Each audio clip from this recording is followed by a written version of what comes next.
मोनू ने सब कुछ देख लिया। पापा पापा मुझे आपका मोबाइल दो ना, मुझे गेम खेलना है। 8 साल की छोटी सी गुड़िया ने अपने पापा सोहन से गेम खेलने के लिए मोबाइल की मांग की। सोहन ने कहा, नहीं बेटा अभी काम है, मुझे बाद में दूंगा। गुड़िया ने जिद करते हुए कहा, नहीं पापा दो ना, मैं तुरंत गेम खेलकर दे दूंगी। सोहन ने फिर से कहा, नहीं बेटा मैंने कहा न, मुझे अभी काम है, मैं बाद में दूंगा।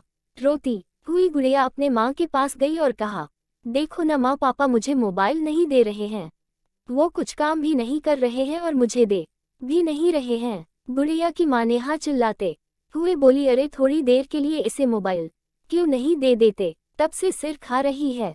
ये आजकल के बच्चे मोबाइल के कीड़े बनकर रह गए हैं। मोबाइल और कंप्यूटर के बारे में जितना हम माँ बाप को पता नहीं होता, उससे ज्यादा तो इन बच्चों को पता रहता है। वो हमारे पड़ोसी शर्मा जी हैं न, उनका बेटा मोनू की उम्र हमारी बेटी से 1 या 2 साल ही ज्यादा होगी। उसे जब देखो मोबाइल में ही घुसा रहता है।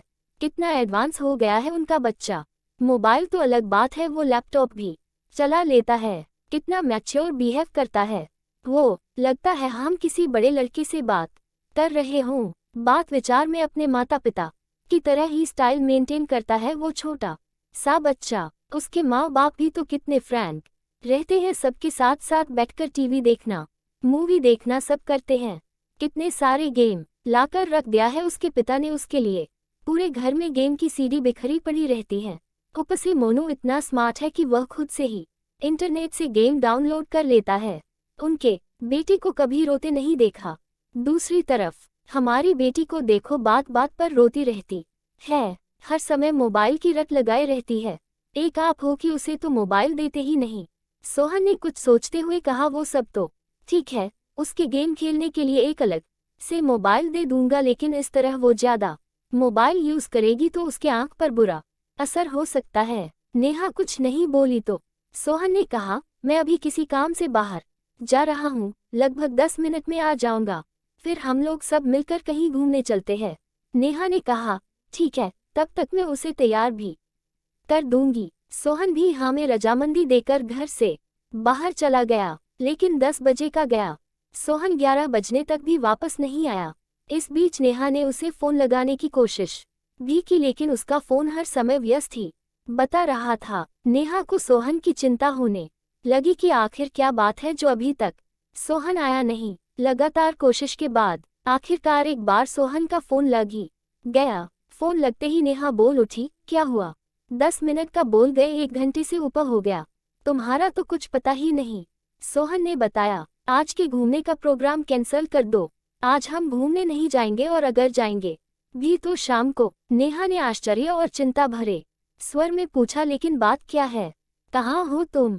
सोहन ने कहा, हॉस्पिटल में हूँ। नेहा चीख पड़ी, क्या हॉस्पिटल में, क्या हुआ तुम्हें? सोहन ने कहा, मुझे कुछ भी नहीं हुआ, मैं ठीक हूँ और मैं तुम्हें अभी कुछ भी नहीं बता सकता, घर आकर सारी बात बताऊंगा। लगभग शाम तक सोहन वापस आया। आते ही नेहा ने सवालों की झड़ी लगा दी, तुमने तो कहा था शाम को घूमने चलेंगे, ये टाइम भी निकल गया, अब गुड़िया को कैसे समझाऊं? सुबह से सज धज कर तैयार बैठी है कि कब पापा आएंगे और वह हम सबके साथ घूमने जाएगी। सोहन ने कहा, उसे किसी तरह समझा बुझाकर खिला पिलाकर सुला दो, मुझे तुमसे कुछ जरूरी बात करनी है। नेहा ने ऐसा ही किया। रात को सोते समय नेहा ने सोहन से पूछा, अब बताओ क्या हुआ, आज दिन भर किस काम से बाहर रहे? सोहन ने बताया, वो हमारे पड़ोसी शर्मा जी हैं न, उन्हें एक परेशानी आ गई थी, उसी में लगा रह गया। मैं आज सुबह जैसे ही घर से निकला तो बाहर देखा, पार्किंग एरिया में कुछ लोग झुंड बनाकर खड़े थे। पास जाकर देखा तो मोनू, वो 9 साल का छोटा सा बच्चा, अपने साथ खेल रही बच्ची नित्या के साथ गलत हरकत करने की कोशिश कर रहा था। कुछ लोग उसकी अश्लील हरकतों को देख हंस हंस कर बातें कर रहे थे। देखो आजकल के बच्चों को कैसे हैं इनके माँ बाप, जिनके बच्चे ऐसी गंदी हरकतें कर रहे हैं। बच्चों को देखते ही समझ में आ जाता है कैसी परवरिश दे रहे हैं इनके माँ बाप। भीड़ जमा देख शर्मा जी भी दौड़े आए तो अपने बेटे को उस अवस्था में देखकर बहुत लज्जित हुए। वहां खड़े सभी लोगों ने उनकी बहुत बेइज्जती की। शर्मा जी ने तो गुस्से में आकर अपने बेटे पर हाथ ही उठा दिया था, लेकिन मैंने उन्हें रोक दिया और मोनू को साथ मैं लेकर शर्मा जी का हाथ पकड़कर अपनी गाड़ी में बैठाकर एक पार्क में ले गया। वहां मैंने उनका गुस्सा शांत किया।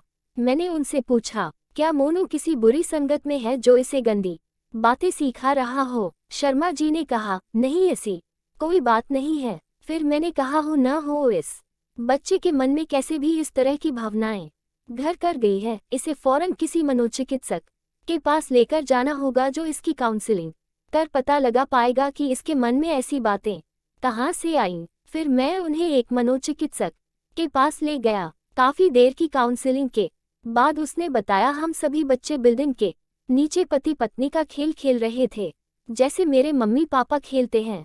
मेरे पापा दूसरे शहर में काम करते हैं और हर शनिवार को आते हैं और रविवार की शाम को चले जाते हैं। जब तक पापा बाहर रहते हैं माँ बहुत ही प्यार से उनसे बातें करती है, और जब भी पापा आने वाले रहते हैं मेरी माँ मुझे जल्दी सुला देती है। मैं भी उनसे बहुत सारी बातें करना चाहता हूँ।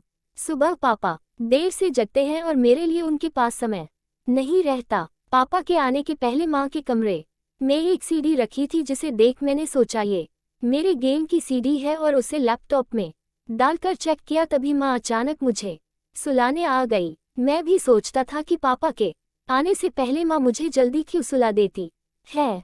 फिर मैंने रात को सिर्फ सोने का बहाना किया और पापा के आते ही सब कुछ छुपकर देखा कि माँ उन्हें प्यार से गले लगाती है और उसके बाद वो कैसे खेलते हैं।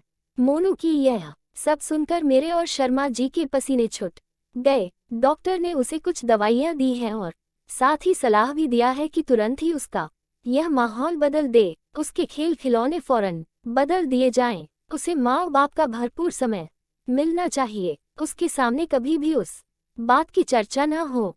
उन्हें फौरन ये जगह छोड़ना होगा ताकि समय के साथ साथ वह इस वाकये को भूल सके। डॉक्टर ने बताया, हम लोग बच्चों को अपने बीच की बाधा समझते हैं और किसी न किसी तरह उसे मोबाइल, लैपटॉप और इंटरनेट मुहैया कराकर उसे व्यस्त कर देते हैं ताकि हम अपना काम बिना किसी डिस्टर्बेंस के कर सकें। आजकल इंटरनेट पर बिना सर्च किए भी कुछ अश्लील तस्वीरें और बातें दिख जाते हैं जो बच्चों के कोमल मन पर बहुत बुरा असर छोड़ते हैं और आगे चलकर वो हमारे हाथ से बाहर हो जाते हैं। नेहा ये सब सुनकर स्तब्ध रह गई थी।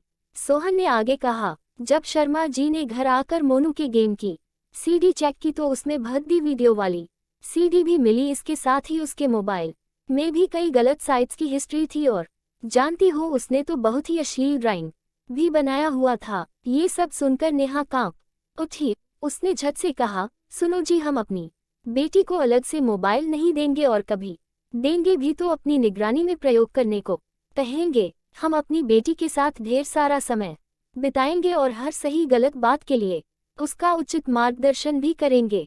सोहन ने भी सहमति में सिर हिला दिया। दोस्तों, अपने बच्चों के साथ प्यार भरा रिश्ता बनाकर उन्हें सही गलत की शिक्षा देनी चाहिए और सबसे महत्वपूर्ण बात कि उनके साथ ढेर सारा वक्त बिताना चाहिए, क्योंकि माता पिता होना एक बहुत बड़ी जिम्मेदारी होती है और परवरिश कोई खेल की बात नहीं होती है। क्या आप इस बात से सहमत हैं? कमेंट करके हमें जरूर बताएं। धन्यवाद। आपको ये कहानी कैसी लगी नीचे कमेंट करके हमें जरूर बताइएगा। अगर आपको ये कहानी पसंद आई हो तो अपने दोस्तों के साथ जरूर शेयर करें और ऐसी ही प्यारी कहानियाँ सुनने के लिए हमारे YouTube चैनल से जुड़े लाइक और सब्सक्राइब करें।